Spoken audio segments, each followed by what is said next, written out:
Today is May 22nd, 1998. We are interviewing Irene Butter. Her name at birth was Hassenberg. The interviewer is Deborah Miller. We are in Ann Arbor, Michigan in the United States, and this interview is being conducted in English. My name is Deborah Miller. Today is May 22nd, 1998, and I have the pleasure of interviewing Irene Butter. And we are in Ann Arbor, Michigan in the USA and conducting this interview in English.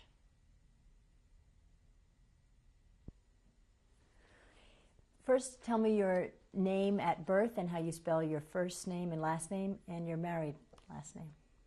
My name at birth was Irene Hassenberg, I-R-E-N-E. Hassenberg is H-A-S-E-N-B-E-R-G. My married name is Butter, B-U-T-T-E-R.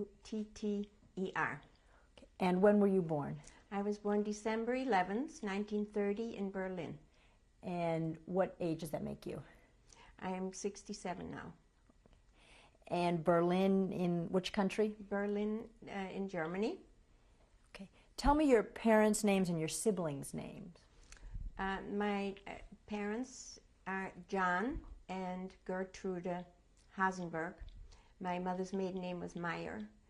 And I have one brother, 2 years older than I, whose name is Werner Hassenberg. And how do you spell Meyer? M-A-Y-E-R. Tell me what you remember about growing up in Berlin. I know you were only there until you were about 6, 7 years old. Right. What images, memories do you have of being a young girl there? My memories are those of a happy childhood. I was born in what you would call a privileged family. We lived in a very nice, large apartment in Berlin with my mother's parents, grandparents, very loving grandparents. The family was quite well off. My grandfather owned a bank, and my father was the partner in this bank. And it was a harmonious family life. There were quite a number of relatives also living in Berlin or other parts of Germany. So I remember the Seder, for example, when I was quite little, a very large family Seder, and being very sleepy from the wine, I guess. That's mostly what I remember about the Seder, long evening and being sleepy. My grandfather, we lived in a city, and it was an apartment, but he rented a garden plot during the summer. And I remember him taking my brother and me to this garden plot, and because he wanted us to experience the pleasure of growing things, we would plant seeds, and then he would put the radishes in the ground when we weren't looking, so that we could have them for lunch. And also my grandfather used to get up Sunday mornings and make breakfast for us when other people slept in. And they were very loving parents and grandparents. And until about 1936, I don't remember any disruptions. What was the name of the bank, the family bank? I think it was called Yulmai Bank, or maybe that was the cable address, because his name was Julius Meyer, and it was his bank, named after him. Did you go to synagogue as a young girl in Berlin? I don't recall. We might have, but I just don't remember that. Do you remember you talked about the Seder, do you remember having Shabbat dinners at all, or Friday? I don't think that was something that my family did regularly, or I don't know if they did it. I do know that my family was very assimilated into German society. My father fought in the German army in the First World War, 1914-1918, and we have pictures of him as a soldier, and he even won an Iron Cross of the first class for his bravery to serve his country. And so I think they felt very much German as much as Jewish, I think. What did you like to do as a 5-year-old, 6-year-old for fun or with your friends? I don't really have a lot of memories about what I did of that time. I remember that I did go to school in Germany. I started first grade. Have a few memories of that, and a friend who was in the same class with me, who is still alive, and I see from time to time in this country. He's the only memory that's left over. Friends of his parents were friends of my parents, and they came to the United States in the 30s, and then we reconnected after the war. But I really don't have many memories of that period. And were you at public school? Yes. Do you remember any particular birthday you had as a young girl?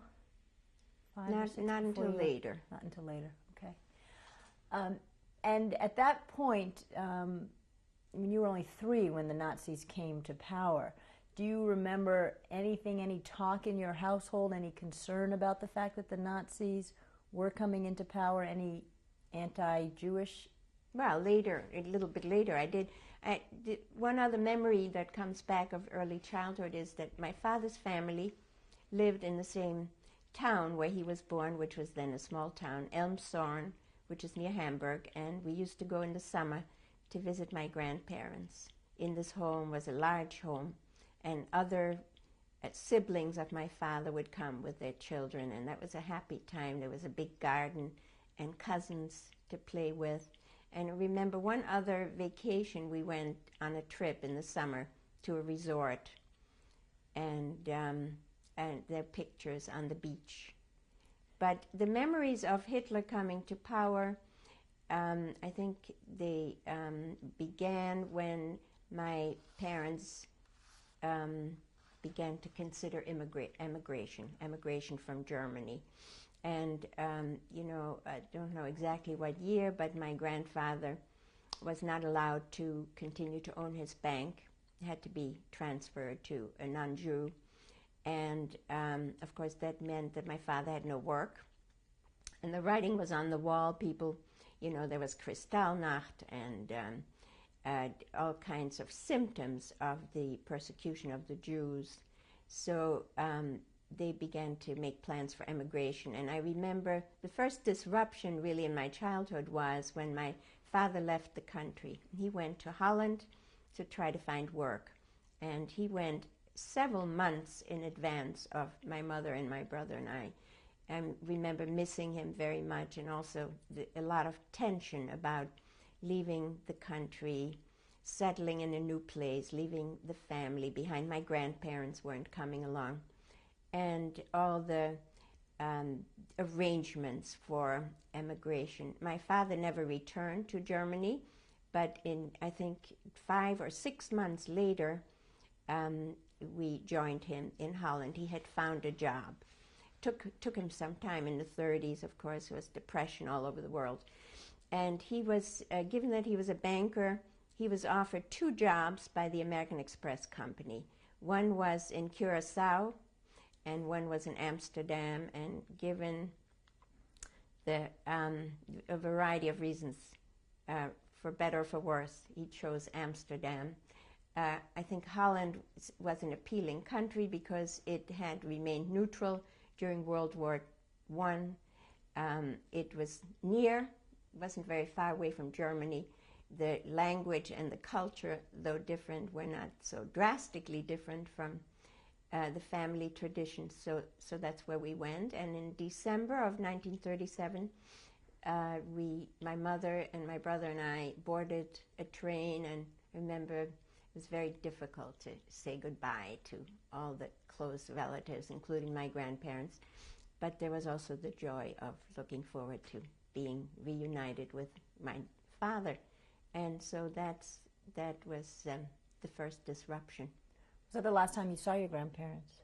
No, in 1938, they came to visit during the summer for a few weeks, because war didn't really begin in Holland until 40.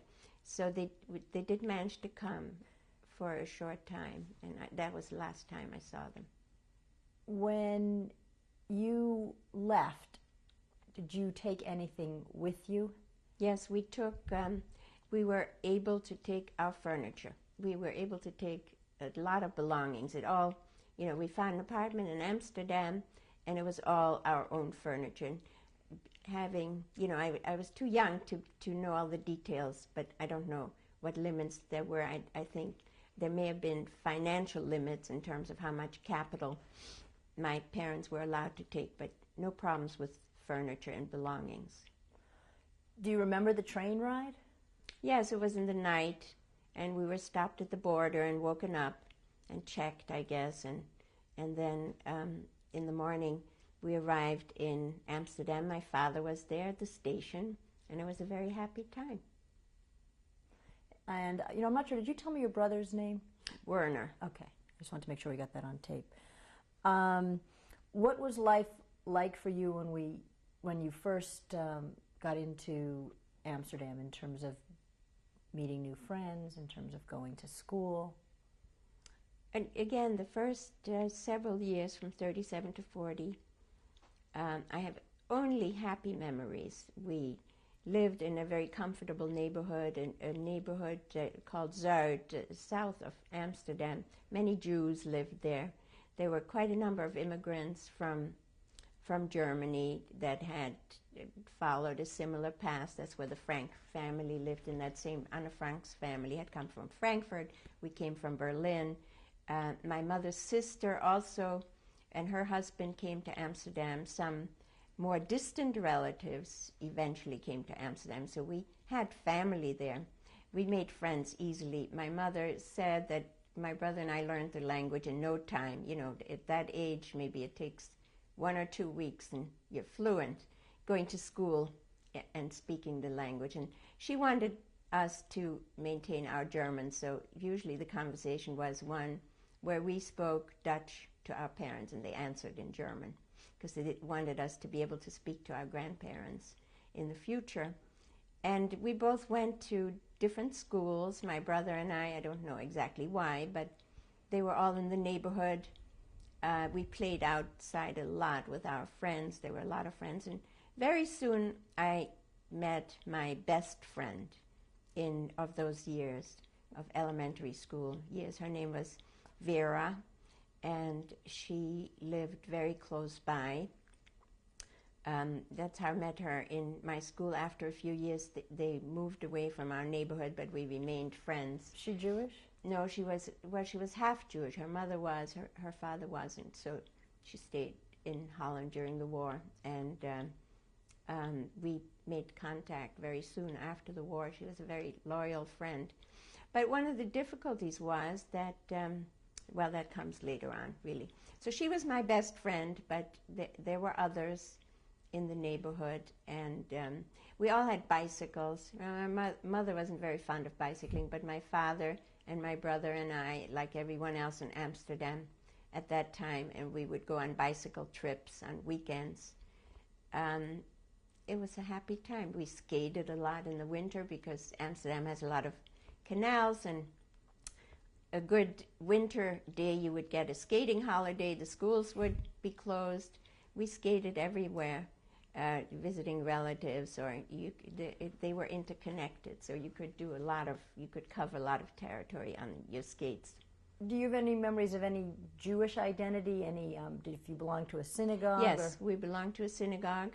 My brother and I both went to Sunday school. We learned some Hebrew, which unfortunately I didn't remember later on in life, but we went for quite a few years. He was bar mitzvah. Do you remember the name of that synagogue? Well, I know that's what I was going to ask him. It was the synagogue on Lekstraat, Lekstraat Synagogue. We did go to temple on high holidays and of course during the time. My brother and I liked to go to temple a lot because on Saturdays was, especially later on when we didn't have a maid anymore or somebody to help cleaning, Saturday was the day to clean the house, so we could get out of that by going to Sunday school or whatever the day was when we went. And our family was, moderately observant. Tell me about Anne Frank in Amsterdam. What you remember of her? Well, I knew what she looked like. but I didn't really know her directly. We weren't in school. She didn't live, she lived about a dozen blocks away, you know, so not the immediate neighborhood. My parents did not know her parents or have any kind of connection. I had a good friend who was a neighbor of mine, and she was in Anne Frank's class in school, and that's how I knew about Anne. Her name was Kitty Edgedy, and she would sometimes talk about Anne. So that was my first, our path crossed through another person. What were the first signs of danger in Amsterdam? When did things change for you and your family? Well, in 1940, the Nazis invaded, and so that was the beginning of the occupation. And the very beginning, you know, when they were invaded, that was very scary because there was a lot of bombing by planes and shooting and planes flying over and some bombs falling actually pretty close by, destruction, shattering of windows. But after, it didn't take very long for Holland to become occupied. And then, of course, the soldiers marched in and they were all over the place and you could see them all the time. But for a while, maybe things kind of slowed down, calmed down, until very gradually we began to experience many kinds of restrictions, social restrictions, economic, political. And so at first there were all these dictums like we couldn't be in public places, weren't allowed in parks, weren't allowed in movies and theaters and swimming pools, couldn't use public transportation, weren't allowed in restaurants and cafes. And that was sort of the first cut. And after that, they prohibited any kind of interaction between Jews and non-Jews, so that we were not allowed to be in the homes of non-Jewish people, and anyone who wasn't Jewish wasn't allowed to visit us. And if you were caught, the punishment was pretty severe. So what did that mean? If you couldn't be with non-Jewish people in any public facility, nor could you be at each other's homes, it cut off all kinds of relationships unless you were willing to break the rules and do it anyway. So that was pretty serious. So did you have to stop seeing your close friend? Yeah, and I don't remember so closely whether, because her mother was Jewish, I could still go to her house maybe, but she wasn't allowed to come to my house, so that I could still go visit her. But for the most part, I could not visit my friends who were not Jewish. And after that, did you have to change schools? That also happened. Then first came the curfews. We weren't allowed out on the street after a certain time.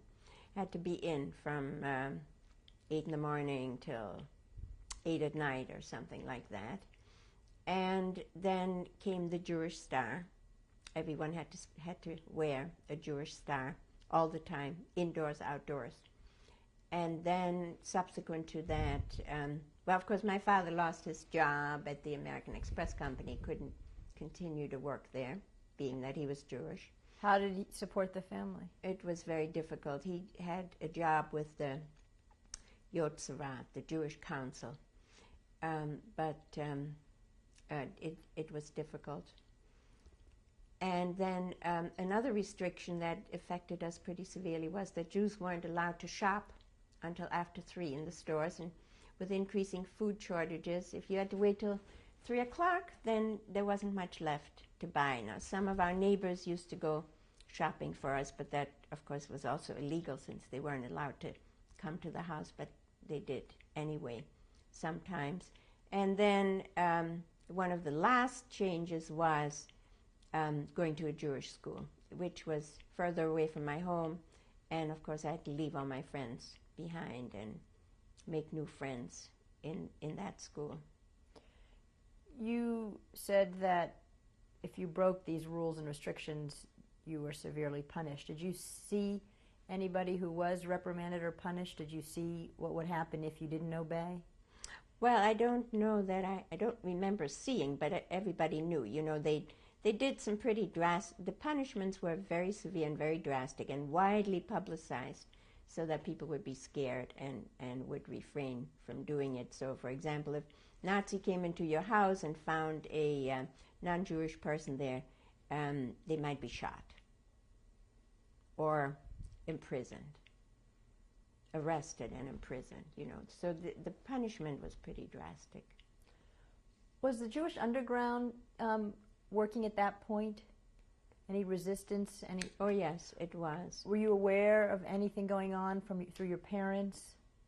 No, I don't recall that I was aware of it, but I know it existed. What do you remember about your parents' relationship during this time? Well, I remember the family being very close, you know, increasingly tied, bonded, which, you know, and so much of our lives were in fear. One of the ways in which we experienced the deportation, although we were deported relatively late, because my father worked for the Jewish Council, and that provided some protection.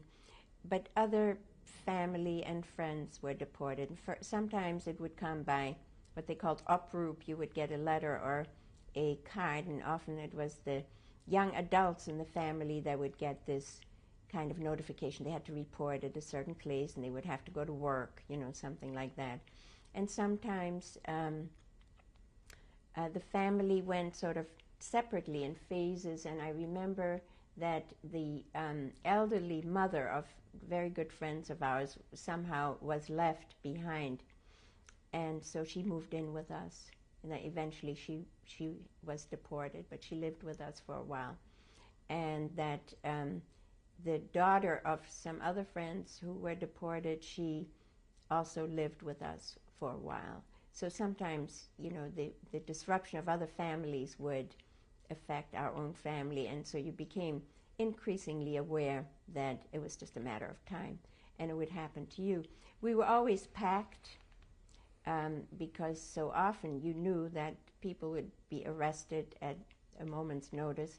So we always had our rucksacks packed. You know, in the summertime it was packed with winter clothes, in the winter it was packed with summer clothes, but we also always tried to be in a state of readiness to leave if that happened. And one time, actually, we were arrested and then let free again, and that was a big scare for us.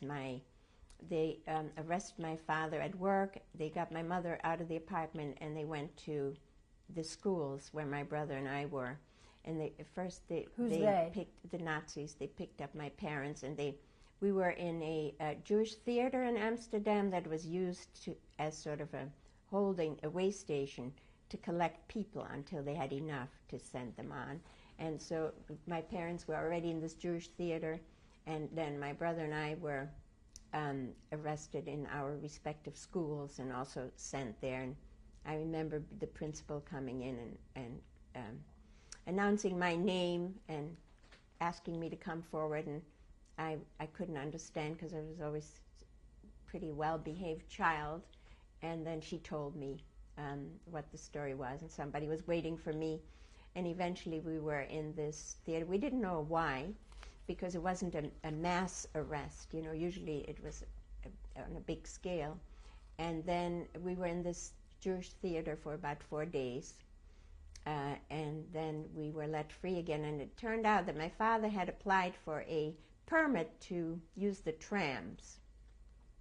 Jews weren't allowed on any public transportation. And he had applied because his work took him to different parts of the city, and walking was difficult and wasted a lot of time. The work had to do with facilitating some of the people who were arrested, like on the street. And the unit my dad worked with was allowed to go into their apartments and pack some of their things and send it to the camps for them. So he was told he could apply, and then he did, and this is what happened. They said that was nerve, and so they arrested us, but we were able to go home again. And so our apartment was sealed, and then one morning 4 days later, we went back to the apartment and pulled out the seal, and that was the reprieve for a little while. When did that happen? Do you remember? Don't know exactly. I know when, maybe sometime probably in early of 1943. That was the reprieve, and how long did that last? A few months. And then a few months later, we had heard on one evening we had heard, and I don't remember who told us, that there was going to be this big razzia. Razzia was the word they used to round up people. They would block off the entire neighborhood. It was going to be next morning. I think it might even have been a Sunday morning. And everybody knew about it, and our neighbors came down. I remember one neighbor of ours, he was German, and he lived with the Dutch woman. They were married, and couldn't get married till after the war. He was a singer, and he came down, and he wanted to see if he couldn't do something, find a hiding place for us. So he went out to check, and I don't remember what it was, but he told me the story after the war. Since he was German, he thought, well, he'll just tell the Germans on the street that he was going to a singing lesson. And I don't really know what he tried to do for us. Then when he just make some phone calls or something. When he came back a little bit later, the same Nazi said, well, that was a short singing lesson. But he thought maybe that there was a discussion then in my family whether my brother and I should hide in their attic, and then he would find a place for us after the razzia was over. Because my dad, he couldn't find a place for the 4 of us together. And my brother and I said we wouldn't do it. For one, when it was well known that if the Nazis went into a house and they knew who was living there, and they didn't find, let's say they found the parents are not the children, or the children are not the parents, they would shoot. So there was no way that we could be persuaded to do that at that point. And also we just weren't ready to separate. And, even now, I don't know. I think I would do the same thing. So what happened next? Well, then that morning of June 20th, the entire district was blocked off. And they went from house to house, they barricaded. They went to every house, every apartment, yelling, entering, saying, get ready, you have 5 minutes, 10 minutes to get ready. And just giving you orders of where to go. And remember, it was an excruciatingly hot day that day. But my parents told us to wear several layers of clothes because all we could take, anything that we would have to be taken with us and carried on our backs.